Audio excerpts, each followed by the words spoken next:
I changed the title a little bit of the presentation. It's really going to be about clear and equal choice of addiction recovery support groups.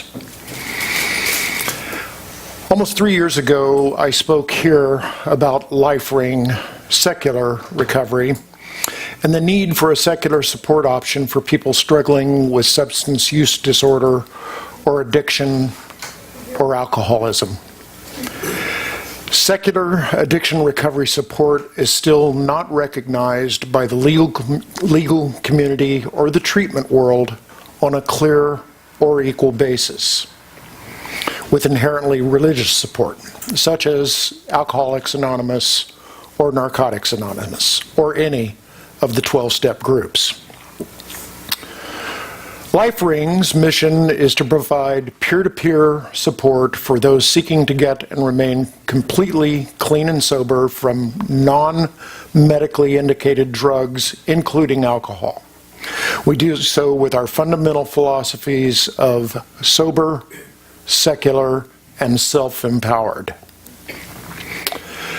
Since the presentation 3 years ago, some encouraging developments have occurred.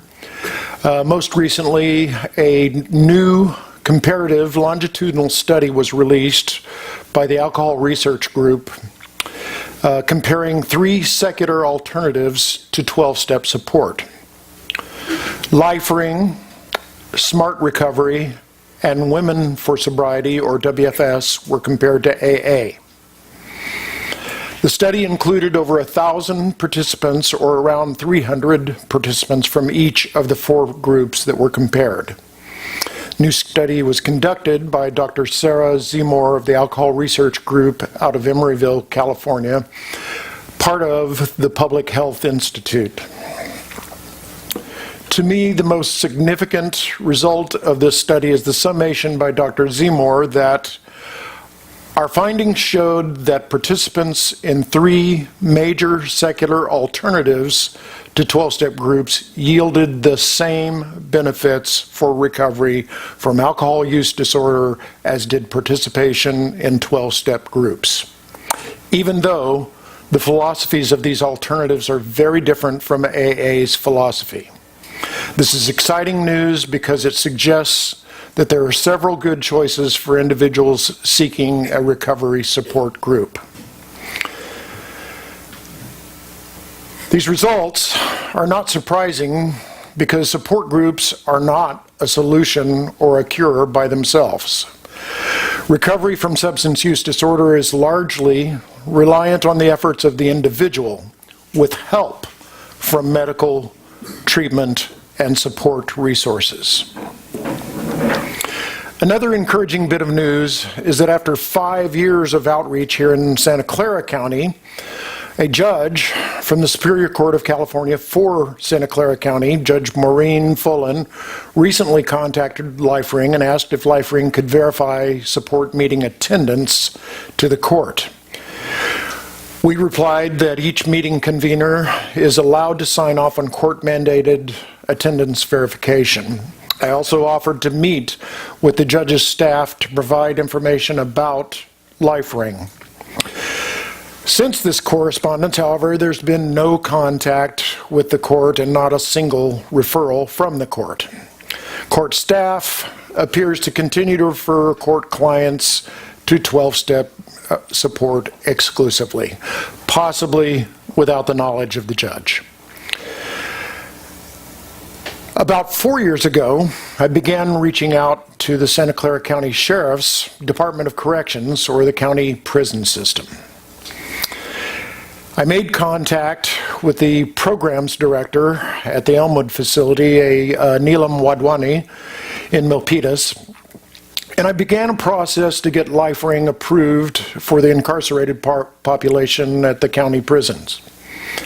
I went through fingerprinting twice, plus FBI and Department of Justice background checks. I cleared every hurdle as presented, and every time a new hurdle would be presented. Most recently, the program's director was reassigned and not replaced. so I don't have a contact at this point anymore.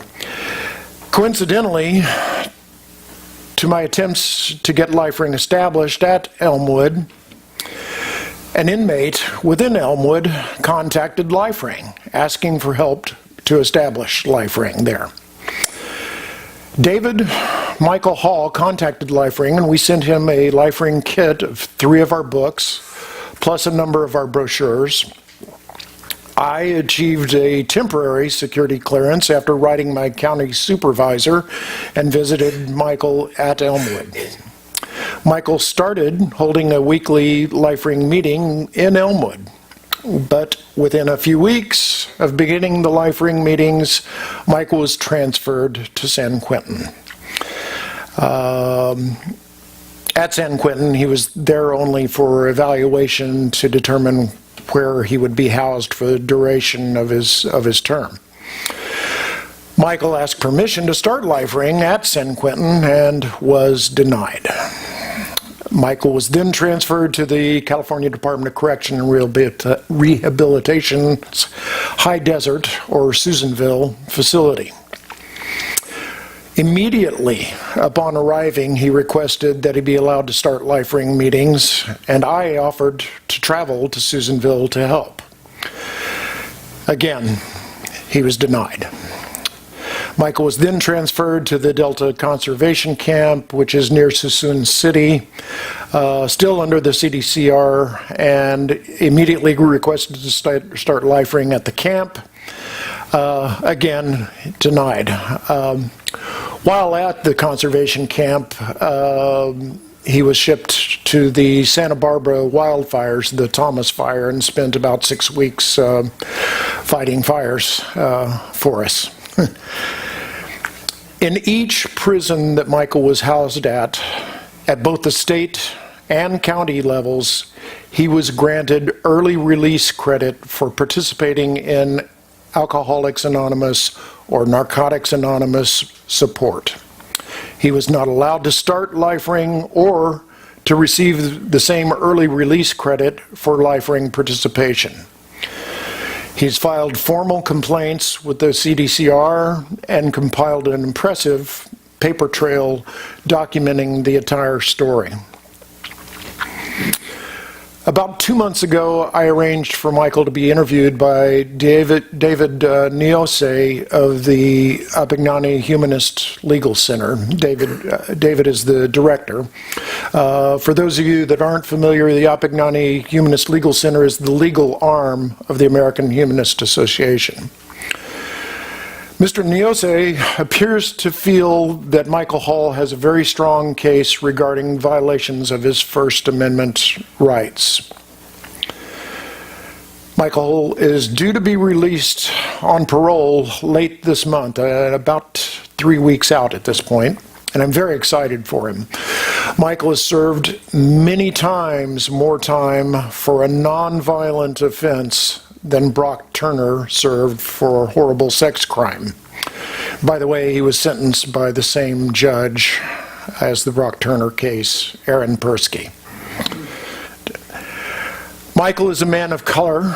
He was born and raised in East Palo Alto, and he grew up on the streets. All that being said, I believe he has great potential to move forward with his life in a very positive direction. Mykel appears to be fully committed to living a completely clean and sober lifestyle. The American Humanist Association, by way of the Apignani Humanist Legal Center, appears to be supporting Mykel's legal efforts. It's developed so rapidly, I'm not certain of where Mr. Niose is with the case, but they had an extensive interview, and I believe they're just waiting to find a member of the California bar that can represent the case here.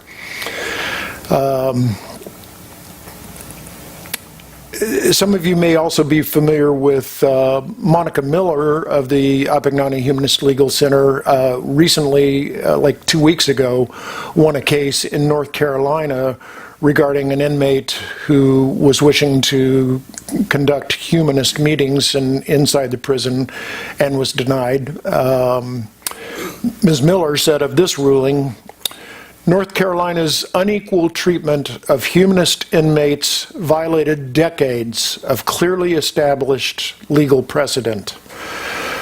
The Supreme Court has long held that secular humanism and even atheism must be treated as equivalent to a religion for First Amendment purposes. Ms. Miller of the Appignani Humanist Legal Center was very helpful to me with the issue of secular support in Orange County, California, about 4 years ago. And her predecessor in the office, Bill Burgess, also from the Appignani Humanist Legal Center, provided an enormous amount of assistance regarding clear and equal choice of secular support about 6 years ago in Sonoma County. State and county, as well as other private entities, continue to violate citizens' First Amendment rights by denying them clear and equal choice of addiction recovery support. It's a clear violation of the Establishment Clause of the First Amendment. Even a private entity, if they accept public funding in any form, are liable to respect civil or constitutional rights. There is what I describe as a hegemony by the 12-step world in terms of recovery support. They occupy all levels of the institutional recovery world in the treatment, legal, and medical sense. All of the 12-step groups are wonderful organizations whose goals regarding support for those in recovery are nearly identical to the secular options. That's not the point. If a person chooses 12-step support, that's a good choice. If a person chooses Life Ring, SMART, or Women for Sobrieties, those are equally good choices. If a person chooses a combination of all of the above, that's also a good choice. The point is that choice should be clear and equal. 12-step groups are in fact inherently religious and do not deserve exclusive referral, much less mandated, coerced, or compelled participation, which implies an endorsement of their methods and philosophy. There's an ongoing debate in the substance use disorder treatment world about whether or not substance use disorder or addiction is a disease. I'm not qualified to judge whether or not addiction is a disease, but for the sake of this discussion, let's say that it is a disease.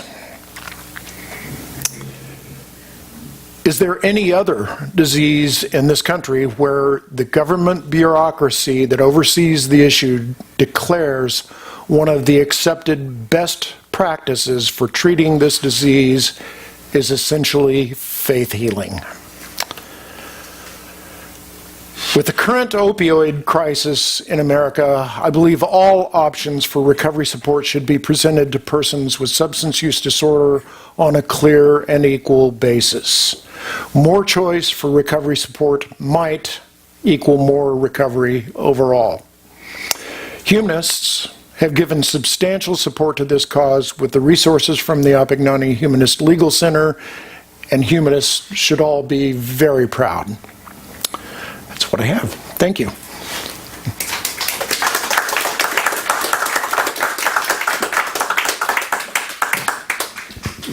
Yes.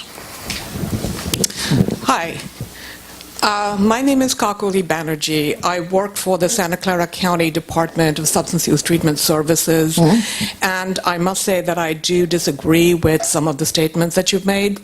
Number one, there is no debate in the major addiction research area as to what addiction is. It is considered a chronic relapsing disorder. This was very clearly stated in the Surgeon General's report from last year, which was the first time that the Surgeon General actually addressed addiction, and which we don't call addiction, by the way, we call it substance use treatment, because addiction is inherently stigmatizing. So I would request that we don't use that term. Secondly, there are a number of science-based programs that NIDA and IAAA have tested over the years, and which we at Santa Clara County have promoted. For instance, CBT is one of them. Then there is trauma-informed treatment, which we also require our contractors to do. There are relapse prevention strategies, such as those by Gorski, which we also require our contractors to follow. There are psychoeducation and several other things that I could talk about at considerable length. But we do not endorse religious or faith-based approaches. We do give our clients the choice. And as for the opioid crisis, as for our addiction medicine treatment department, we use the formulary that is now available. We use naloxone, we use Suboxone, we use buprenorphine and methadone.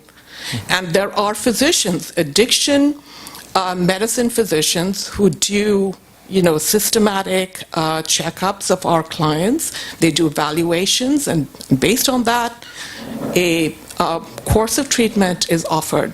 So it is not at all the case that addiction treatment is somehow religiously oriented. I have been in this field for 17 years, and I understand what you're saying, that there are some people who are still tied to that. But that's not the official position. I understand that. Does the county embrace 12-step facilitation as an accepted best practice? TSF. It is one of those, but it's not a current accepted best practice. Okay. All right, so under the Medi-Cal waiver, it is not one of them. CBT is. Definitely trauma-informed approaches, motivational interviewing, these are the ones that are accepted. 12-step facilitation is not considered an evidence-based practice that we promote. If someone does it in addition to CBT, that's permissible, but they have to follow one of the evidence-based practices. Well, I think possibly what may be occurring is at the first encounter level, the substance use treatment counselor level, a certificated position. Many of those people at that level may have a survivorship bias. In other words, they came out of the 12-step programs themselves, and therefore it worked for them, whatnot. I don't know that I have no evidence to support that, but it appears something like that is occurring. Well, the thing is that one major change as a result of the Medi-Cal expansion in particular, but even prior to that, is the increase in credentialed and licensed people in the profession. For instance, now under the new Medi-Cal waiver, every treatment plan has to be signed by an LPHA, which is a licensed person. And these are board licensed people, and there is a very clear list of it. These are not your previously recovered clients. Now, if they are licensed, that's fine. And certificated people, such as, and these are people who have gone through that course of treatment, they are counselors. We are not hiring or promoting folks who have had who are recovering substance use treatment clients. That world is gradually disappearing, and I'm not saying that there aren't programs out there that do hire those people, but I'm saying that we cannot, certainly. under the law. No, understood. Thank you for that. I would suggest also, though, that county contractors may be another area where the county doesn't have the immediate oversight over them. Again. Sir, I will tell you, I'm a senior official. We have state-required monitoring tools that we have to do. Now, if we can't be there at every group, and if there is a counselor out there who's doing some kind of religious-based treatment without a client's consent, I'm not saying that cannot happen, but what I'm saying is that's not something we endorse. Yeah. Excellent.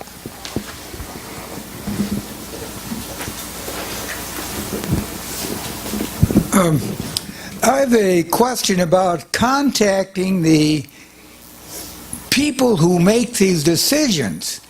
Is there any way you can contact these individuals who reject this guy and find out precisely what their views are? I have to deal with the EPA, and let me tell you, that's a pain in the ass.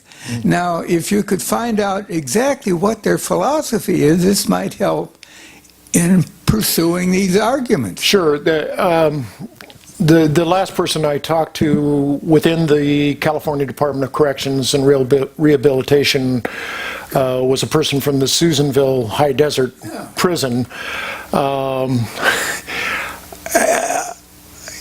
It did not go well. She actually voiced to me that she was the staff sponsor of Narcotics Anonymous at the prison.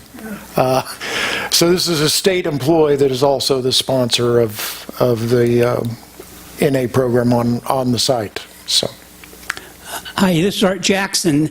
Relative to the questions, the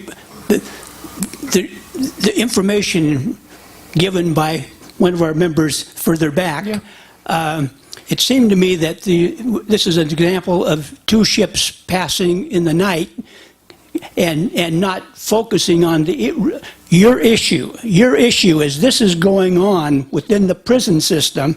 It has nothing to do with how social services works in their realm. And I would hope you could address that and point how can you benefit from somebody who's here saying sure. There is no problem and help her see there is a problem, and how bringing her expertise, how can she help you, how can she help all of us focus on that? Sure. I suspect her focus is more on the treatment aspect as opposed to my focus is on support. There's a world of difference, and many times they get confused or melded improperly.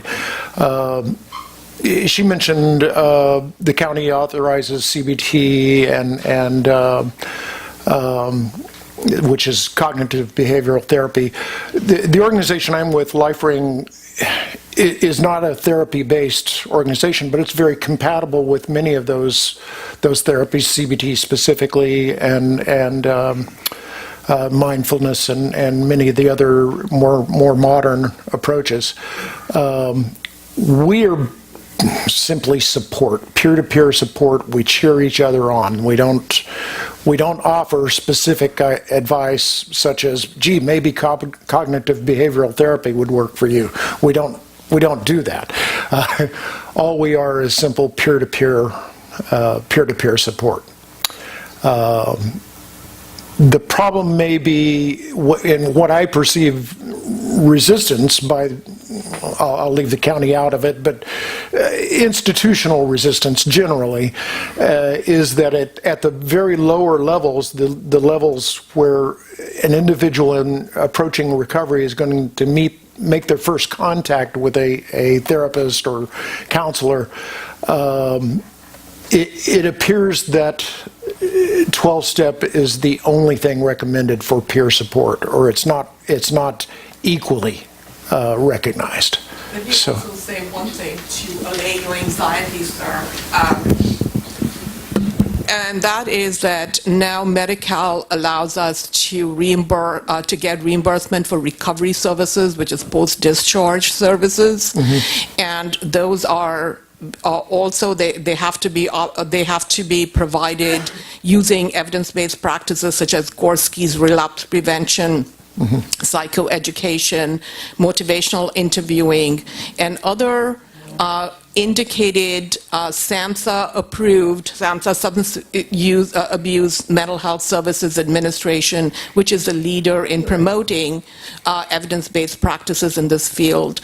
And I think the Medi-Cal waiver, the changes under this particular waiver in California is to introduce and promote evidence-based practices and not to promote religious-based practices, which have hindered the recovery of many of our clients. Yeah. And please correct me if I'm wrong, but the last time I was on the SAMHSA website, which was very recently, within the last 90 days, TSF, or 12-step facilitation, was still mentioned as a best practice on the SAMHSA site. So it's not as evidence-based. There's a difference between evidence-based and best practices. They continue to, there are many programs that continue to do that, you know, unquestionably. That's right. What I'm trying to say is the Centers for Medicare and Medi-Cal Services is not promoting it. yeah, that's fair.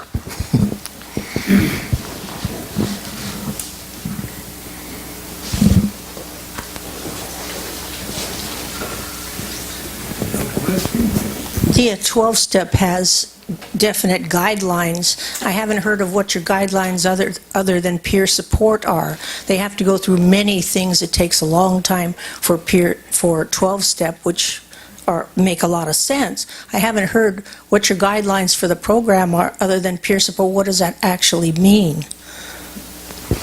Are you just cheering on the people? I mean, they have to do certain things to recover. Okay, It's a I guess lifetime commitment. you're referring to their actual 12 steps of structure. Yeah, they definitely have you structure. declare yourself powerless and Yes. and so on. Yeah, it's a very specific structure, Right, which takes a lifetime. no, we do not have anything even remotely similar to that.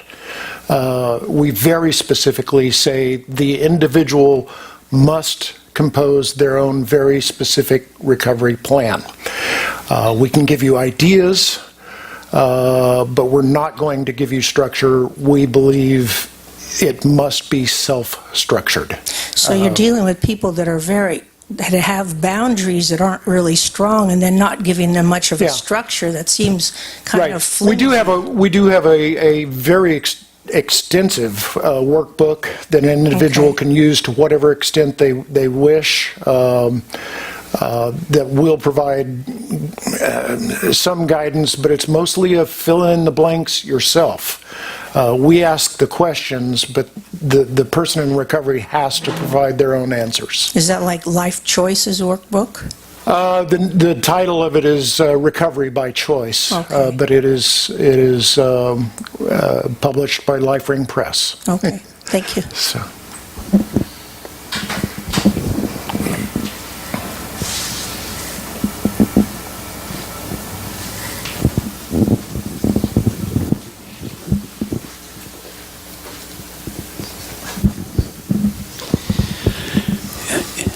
Is there anything we as a community, that is the humanist community in Silicon Valley, can do to support the kind of thing you're doing, that is to make sure that it doesn't get lost? I mean, it seems to me in the conversation so far, it's really gotten lost that when a person is in the Santa Clara County criminal justice system or the state criminal justice system, they have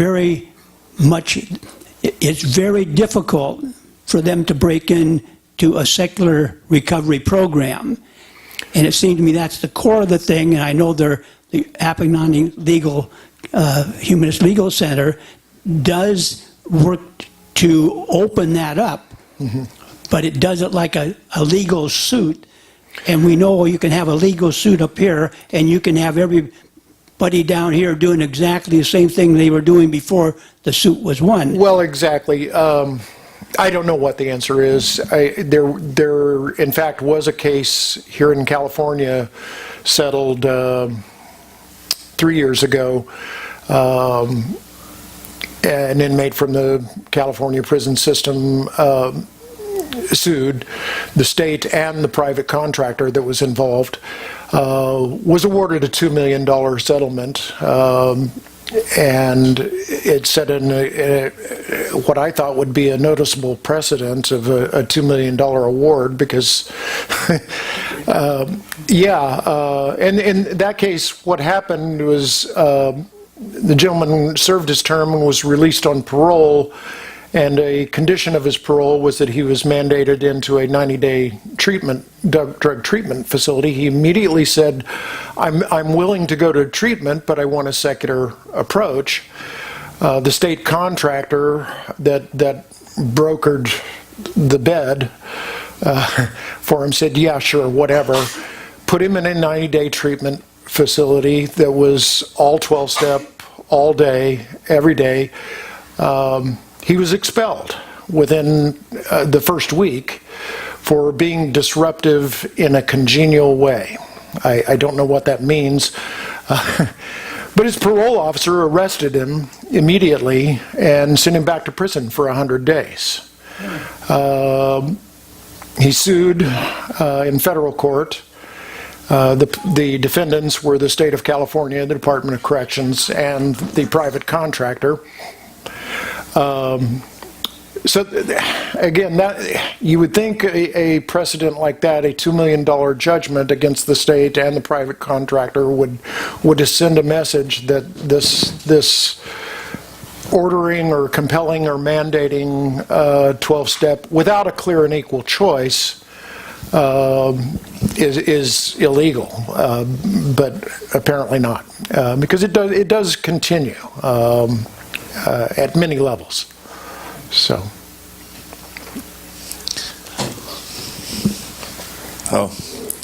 Yeah, your presentation was very interesting. I'm wondering, sort of, that the 12th step thing has been around a long time. They're familiar with it, and quite frankly, until I started hearing speakers like you and other people in atheist presentations, the average person who hasn't ever been to any treatment thing like that probably doesn't even know that a 12-step process is religious. Mm-hmm. And I'm wondering, maybe, that is there any chance that a lot of people in the Department of Corrections are sort of, not aware or barely aware, or it just hasn't sort of popped up in their head that there's a religious liberties problem with that, and that, they're sort of monkey see, monkey do what they've been doing all along type of thing. Well, in the case that I mentioned that was settled just 3-4 years ago, that was the claim on the part of the Department of Corrections, was that they were unaware. However, there had been a previous case in 2007, also settled at the federal level, that said, no, this is inherently religious. You cannot compel or coerce without a clear choice. So when the case arose in 2013, the state tried that again as their defense, and the Ninth Circuit said, no, this is uncommonly well settled. So for the state to continue, every time a case comes up, they claim innocence because they were unaware. That doesn't work. I guess what I was really asking was the individual prisons, might not know what the state knows, about that. Maybe. I suppose there's a possibility, but again, that the Department of Corrections has the duty to inform their employees of what the rights are of the incarcerated population. I technically understand that. I'm just thinking, there's this sheriff and he's out in the middle of bumfuck nowhere, Mariposa, California, and he's got a little jail, and he's been doing the same thing for 20 years, and a newsletter goes around from the Department of Corrections every now and then that he never reads, and that he just, there's a 12-step group in the area, and that's just old habit, In other words, I'm just kind of...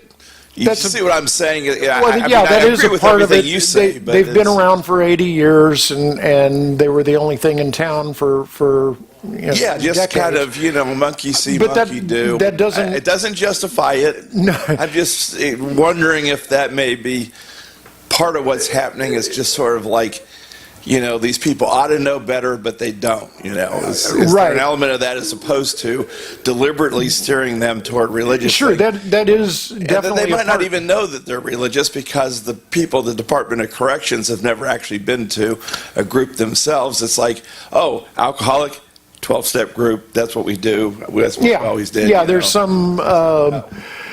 On a personal level, I doubt that anybody that's compelling or coercing or mandating people into 12-step has any malice as their motivation. But ignorance of the law is never an excuse. You can't tell the officer that pulled you over that you were unaware of the speed limit. That's so. I got the mic here. Hi, I'm Carl. I want to ask you a question. Several years ago, I heard of some results of a study in which to me, the most important thing in this particular area is efficacy, i.e., does it work? Mm-hmm. And several things were published in which there was sort of equivalencies, but I don't know much about it. When I heard this stuff, it was about 10 years ago now, at least. And I was wondering, has there been any more recent studies that show if it works better or worse? The same you said in this survey. I guess it was a survey, right? Self-filled out survey. Is that what it was? It was a longitudinal study. Yeah, but it turns out that the scientific basis of it didn't sound very strong to me. Is that right? No, I can give you the study. It's a pretty impressive work, and I would not call it a survey. No.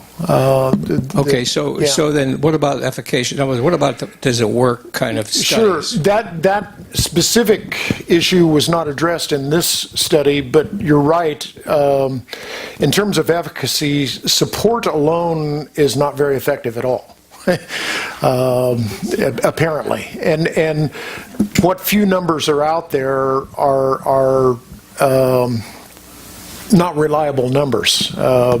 You can hear that 12-step alone is somewhere near spontaneous remission rate of 5 to 10%, in that range. And I doubt very much that any other support group alone is significantly better or better at all. I really doubt that. I don't think it is. So serious problem. But if an additional type of support can be added on top and add to the efficacy in any way, I think it should be supported. The difficulty in studying efficacy in terms of support groups is the anonymity issue. It's extremely difficult to study an anonymous population. My name is Senna Havasi, and I'm wondering about the man that you were talking about. It sounded as though he came from this area. You mentioned. Yeah. I wonder if there isn't some way we can be supportive of him when he returns? Actually, I am working to get him employed as soon as he gets out. So that's one thing I'm working on personally. But I met him face to face only once in Elmwood, but he really impressed me. He's very articulate, almost to the point of being eloquent. Yes. No, he's very well aware of the American Humanist Association.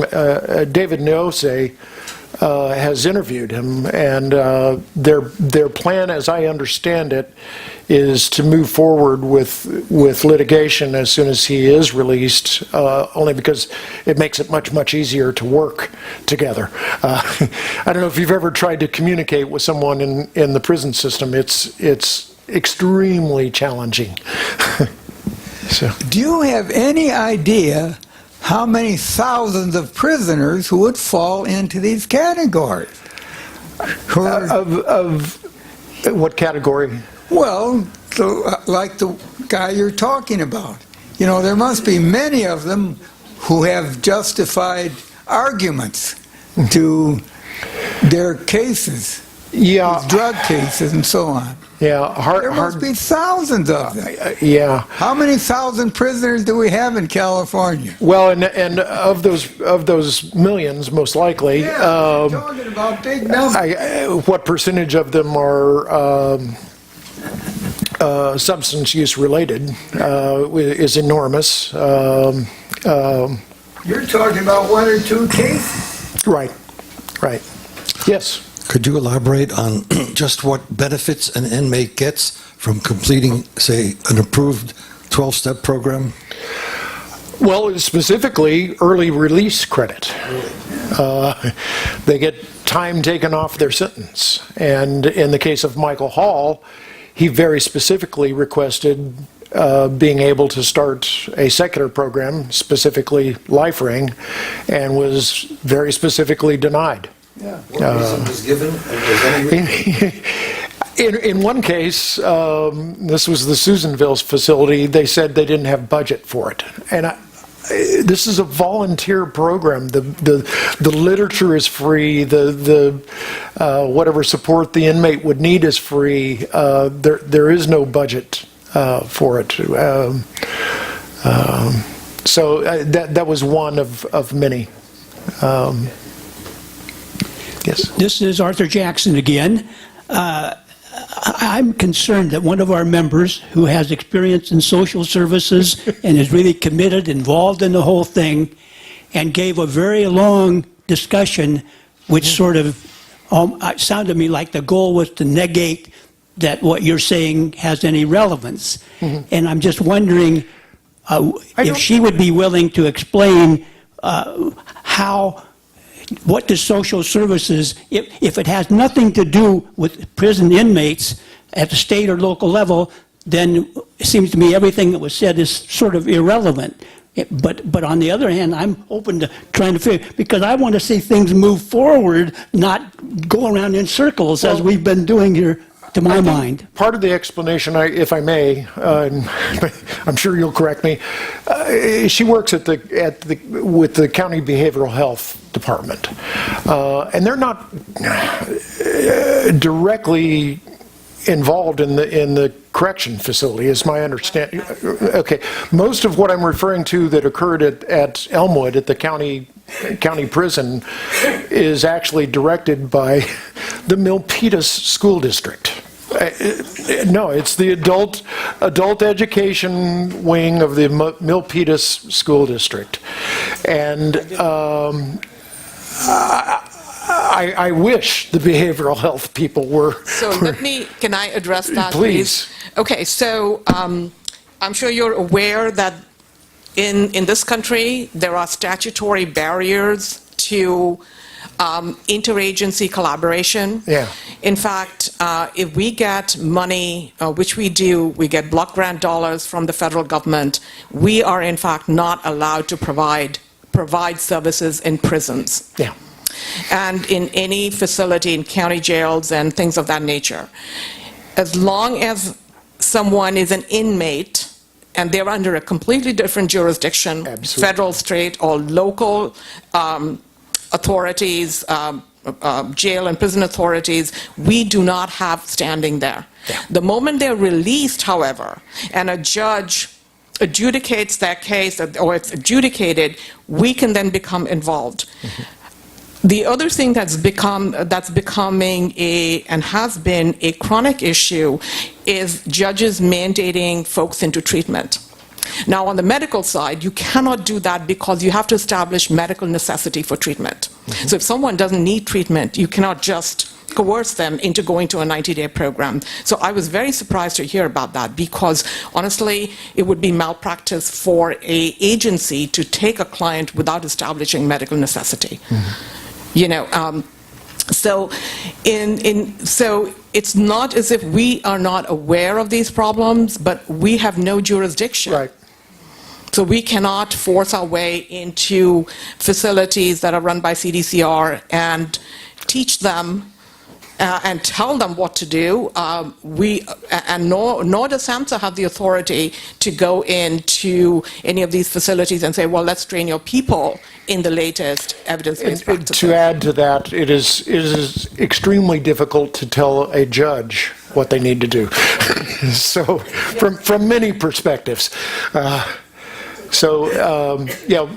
the issue surrounding, if I may address, the mandated support, I'm not sure it's good public policy in the first place for a judge to be mandating someone into support. But so long as it is policy, I think it's only fair that the choice be clear and equal. For many, many years, the mandates were to 12-step exclusively, and that was very clearly illegal. That is changing slowly. So. Yes, and you know, I think part of the problem is that the criminal justice She should be part of, get up there and be part of this, maybe. I'm sorry. Okay. Yes. Maybe. Yeah, I guess I got another question, a little bit similar, but most of my judicial experience has been in Missouri, where the judges had absolutely no idea how to be a judge. You know, I mean, there was a joke, you know, which was not really a joke in a lot of ways, is what they call a lawyer who came in last in law school, you know, Your Honor. And California judges do seem to be a little smarter, but, you know, I'm just wondering, do, you know, some of these judges actually have any idea what they're supposed to be doing, and, you know, and act out of, you know, an ignorance that they're not supposed to have, you know? Is that your experience, anything? I don't know about that. I suspect California is a little better than many of the other states in that we, several decades ago, 3 or 4 decades ago, eliminated municipal courts in California. We don't have municipal courts anymore. We have the Superior Court of California for Santa Clara County. So the rules about how to be a judge are consistent throughout the state. There's some exceptions, of course, but California, I suspect, is much better, or much more consistent, at least, in their court systems than other jurisdictions, other states, where there are truly local courts. But I can't speak to exactly how well it compares or any of that. I don't know.